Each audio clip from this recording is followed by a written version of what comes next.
Hello everyone, what's going on? This is PokerStaples vlog number 4 from Las Vegas, and it is Monday today. I played the World Series of Poker main event, day 1 yesterday, which was a lot of fun.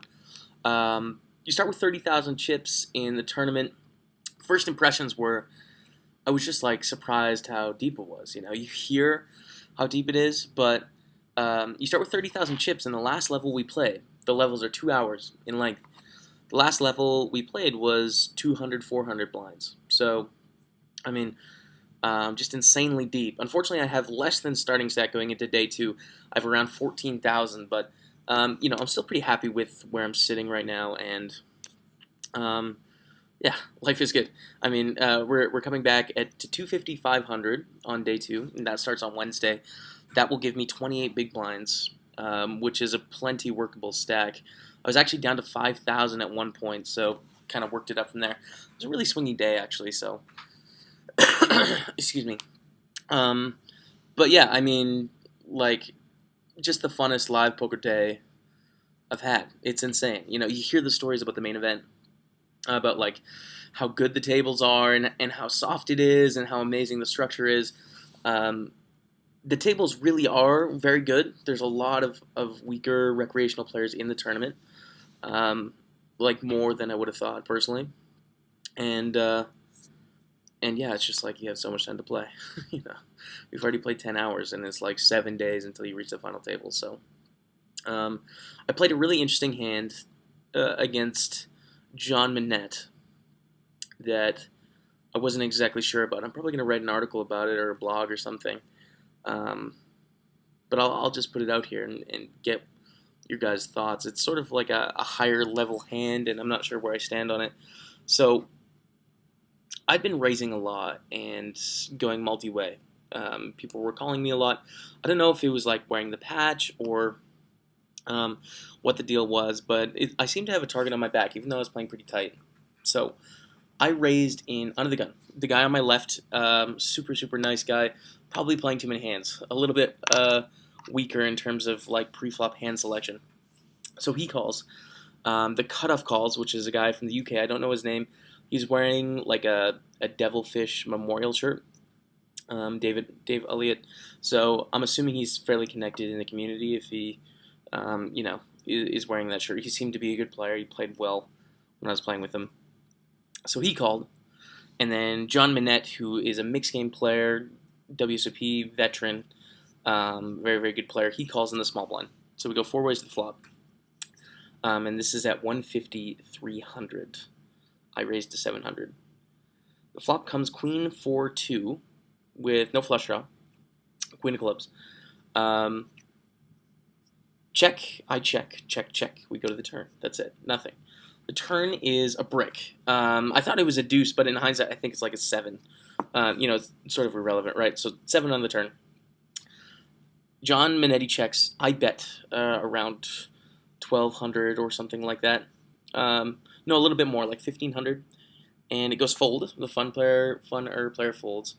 Guy in the cutoff folds. And John Minette says, "Can I see your stack?" And then says raise and throws in a $5,000 chip, a 5K chip. And at this point, I have around 9,800, including my continuation bet, left in the tournament. So it seems like this should just be a fold. You have 8s, right? And the board is queen, 7, 4 deuce. But it got a little bit deeper than that in that I was thinking about, okay, if we're John Minette, let's start there. If we're John Minette, what sort of hands are check raising the turn against us? I'm assuming that John Minette is going to lead a queen. Ace queen or king queen, they're probably just going to bet the turn. Ace queen could re-raise pre, given our stack. They could just call too. We don't know that. But I'm assuming they are going to bet the turn and bet the river, especially with the weaker player in the pot. And if we want to go another level, we can assume John Minette, what does he think about the types of hands that we have? Well, when we check the flop, it looks like we have Jack, 10, 10, 9, 9, 8, 8, like smaller pairs, weaker hands, some ace highs, and like weak queens, right? So if he has a value hand, right, say he has a set or something, against those types of hands he would want to bet instead of check raise, because check raise I'm likely to just fold those hands. If he bets, he can maybe get me to call the turn and the river. So again, like, this sort of logic doesn't really matter in most of the games, but it was just one of those rare spots where I knew this player was exceptional, and he's played tons of World Series of Poker events, and he's not afraid to take advantage of spots where he feels like people are going to fold. And the fact of the matter is, here, the best hand we can have a set of queens, but other than a set of queens, which is very unlikely, we have like jacks and under. That's it. So, I mean, our hand is very weak. It's really hard for us to have a queen because we'd continuation bet the flop. So, it was just a weird spot where I know he knew we were capped. We couldn't have good hands. And he put in a raise. And, another thing is, if he was to check raise a hand for value, I thought he'd make it smaller. Because, again, when he made it 5,000, if we were to call, that left us 4,800 chips left into, like, a pretty big pot at this point. So, yeah, anyways, I thought about this for, like, a minute. I tanked. And then I ended up calling on the turn with eights. Again, queen, 4, deuce, 7. By the way, the flush draw came on the turn, which is sort of interesting. He can have some flush draws that he check raises. It's possible for sure. But yeah, I don't know. It's it was interesting. Anyways, so we call. We could shove as well on the turn and get him to fold like some bluffs, right? Some like jack tens and stuff like that can hit a free card on the river. But I think calling's okay. And then the river came the 8 of clubs, so it brought the flush draw. It also gave us a set, and he checked. And then I went all in because he's never checking a flush. So I went all in, and maybe he calls with like king queen or something, or ace queen if he happens to have those hands. And then he folds. Right. And after the table was breaking, I asked him what he had, and he said jack 8, which was really interesting. But it feels good to know that my read was sort of on in the situation, in that he was trying to take advantage of us having a capped range, not a great hand, and he did put in the check raise with this sort of airy type hand, just because he's good enough to do so, right? Like, you have to know the player you're playing against, and I knew that he is a sicko that isn't afraid and is going to take advantage of those spots. So if he was telling the truth, then we did the correct thing. But the people I've asked about it, some people I really respect, and I would consider at this point, a lot of the people I've asked are probably better at poker than me. Not a ton of them agree with me. There was a couple of people that said, he probably just has like ace queen, king queen, and that or air, and there's probably too much ace queen, king queen, which is fair enough. I don't necessarily think those hands are going to take the check raise line again. I think they're just going to bet because our hand looks like what it is. But, if they do check raise, then we're in trouble if they have ace queen and king queen. I just think most of the time they would bet. If I was in that spot, I'd likely bet. So, but that's one thing to think about. Some other players are saying, yeah, he can never have value. Some players I really respect said that.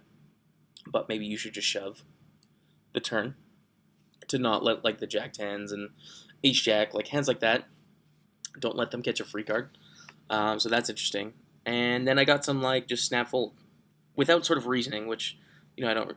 I kind of hate that sort of analysis where you ask a question and then people are like, just this, without giving the reasoning, because that's the meat of the situation, right? So yeah, I'm not sure how I feel about it. Obviously, it's cool in that it worked out.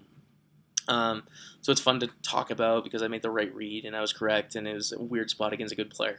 But I try and be objective in these spots, even when it works out, in asking people what they think and sort of trying to evaluate it from an objective point of view, which I think is important. So yeah, that was a really interesting hand. I'll probably write about it at some point.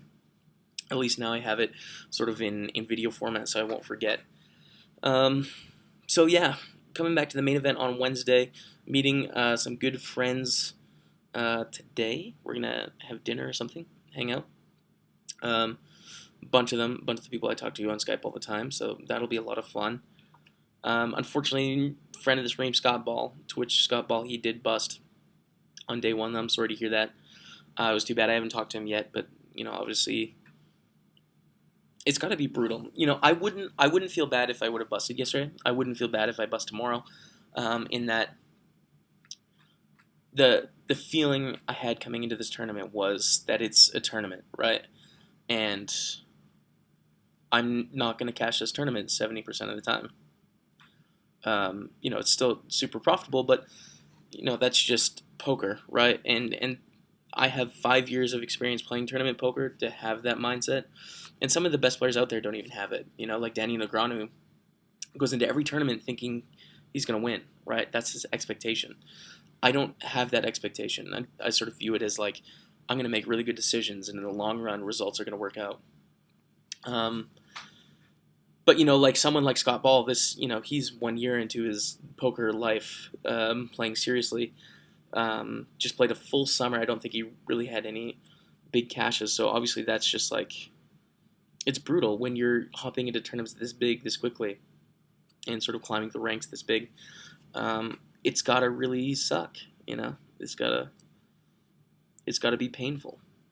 And I can understand why, because it's just like, very clearly now, playing day one, I realize it's just the best tournament in the world. It's like, this is it. This is the sickest tournament there is. You have to play it. You just have to. I don't think I'll ever skip one again as a poker pro. Pending like family emergency. I just can't see myself missing this opportunity. It's too awesome. It's too cool. So that part sucks, I guess. Yeah. So that's the plan. Hang out today. Maybe have some drinks tonight, but tomorrow make sure I'm super clean and relaxed, going into day two, in which I will update after that. There is some exciting things coming up I still can't talk about yet, but it was on Scott's Facebook page. I can't give you the specifics. I will be playing a televised cash game that will be on a major U.S. network, and it will also be on Twitch for 2 days. So that is happening on this Vegas trip. Soon you guys will be able to see that, and it's a big game. It's 25-50, but I think it's gonna be a fun rail. The cast is awesome, or the lineup. So you guys are gonna be able to watch that, and I'll let you know more when I can.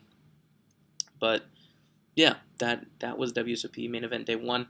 I'm coming back in a couple days at Jamie Staples on Twitter if you want to check out the updates for day two as they're happening.